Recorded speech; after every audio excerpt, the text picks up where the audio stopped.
বন্ধুরা সবাইকে স্বাগত রাজদিস কিচেনে। আজকে অফিস থেকে আসার পরে এত বৃষ্টি হচ্ছে যে আমার কিন্তু খিচুড়ি খাওয়ার ক্রেভিংস উঠে গেছে। আর এখন ঘড়িতে কটা বাজে দাঁড়ান দেখাই। দেখুন, রাত 1:30 বাজে।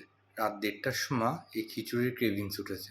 যেমন ভাবনা তেমন কাজ, সঙ্গে সঙ্গে বানিয়ে নিলাম চটজলদি একটা শুকনা খিচুড়ি। এই খিচুড়িতে আমি একদম কম উপকরণ দিয়ে করেছি এবং তার সাথে দিয়ে দিয়েছি একটা গোটা ডিম। জাস্ট আমার খিচুড়িটা দেখুন একদম মাখা মাখা হয়ে পুরো রেডি হয়ে গেছে। এবার জাস্ট উপর দিয়ে ঘি ছড়িয়ে দিলেই কিন্তু আমাদের খিচুড়িটা রেডি হয়ে যাবে। দাঁড়ান ঘিটা দিয়ে দেখায়। দেখুন ঘি আমি নিয়ে নিয়েছি, জাস্ট ঘিটা আমি ভালো করে মিশিয়ে দেবো। খুব সুন্দর একটা গন্ধ বেরিয়েছে বন্ধুরা। দেখুন ঘিটা আমি সুন্দর করে মিশিয়ে দিলাম এবং আমাদের খিচুড়ি রেডি।